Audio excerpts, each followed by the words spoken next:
For summer vacation, their parents sent their two brothers, Max and Lev, and their cousin, Nastya, to their grandmother's house in the old village.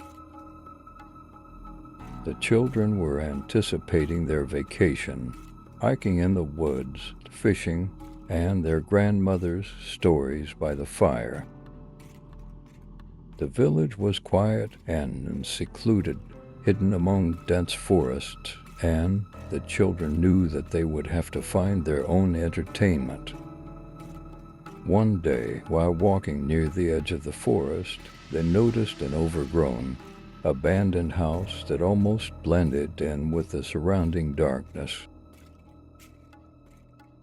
Though dilapidated, it seemed unnaturally gloomy, as if it drew their gaze. Grandmother had never spoken of the house, but the children knew immediately. The place held a secret. At first, the children just looked at the house from afar. But Lev, the youngest and most curious, came closer and saw that the door was slightly ajar, as if inviting them inside. Max and Nastya tried to talk him out of it, but Lev insisted just for a minute, he whispered.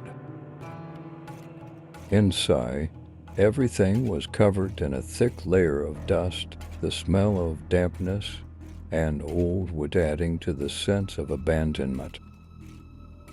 The walls were decorated with half-shabby portraits, and the floor creaked underfoot.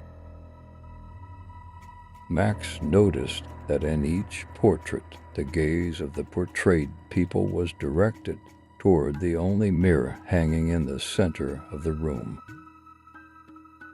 It looked strangely clean and like everything else. The children sensed they were being watched and peered into the reflections, but saw nothing out of the ordinary. As they turned around to leave, Nastya heard a low whisper. The voice sounded as if from far away, like an echo lost in the darkness. Nastya stopped, turning her head to the mirror, and to her horror, the mirror reflected not them, but the shadows of other children, with blank, vacant stares. Max, noticing that Nastya had frozen, pulled her by the arm, but she was paralyzed with fear. Only when Lev slammed the door sharply did she come to her senses. However, when the children ran out of the house, it turned out that they were lost. Familiar paths seemed alien. A strange fog covered all landmarks, and the whispering grew louder and louder, chasing them. Suddenly they heard someone walking behind them, treading carefully on the fallen leaves. When they looked back, they saw a dark silhouette that looked like a person, but slightly blurry, as if woven out of smoke.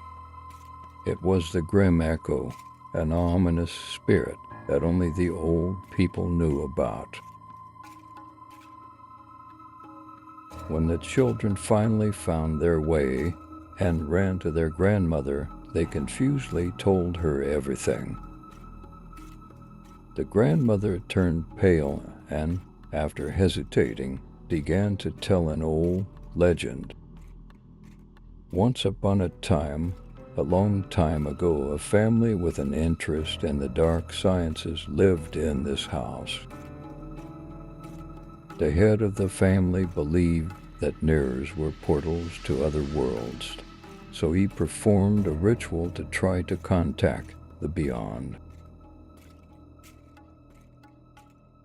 Instead of knowledge, however, he summoned an entity he could not control.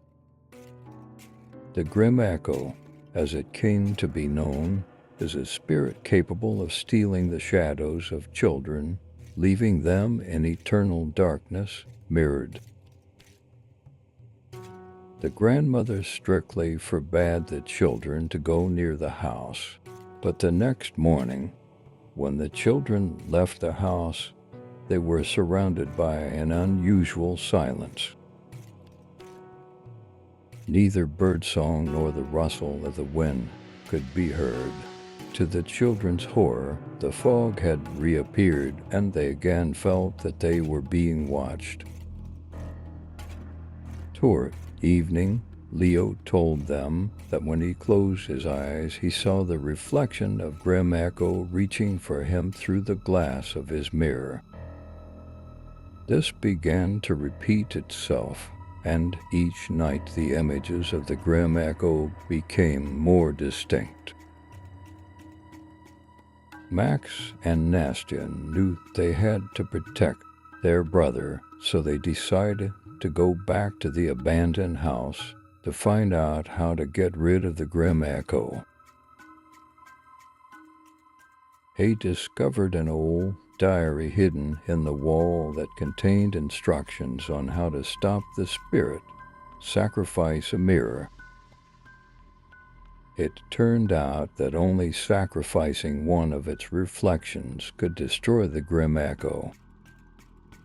In fear and despair, Nastya, seeing her own reflection, gathered courage. She brought the journal down on the mirror, and it cracked, making a deafening sound. Shadows seemed to rush out of the mirror, but then froze, as if dissolving into thin air. The children returned to their grandmother's house, but no one had seen them outside the house since. Now only Grim Echo, the eternal guardian of silence and other people's shadows, is said to be left in the abandoned house. And if anyone dares to disturb the peace of this place again, they will not come back.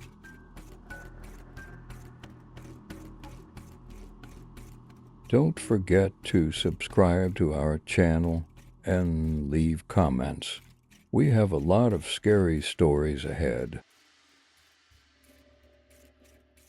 Write what creepy stories you like the most, and maybe they will become the next on our channel.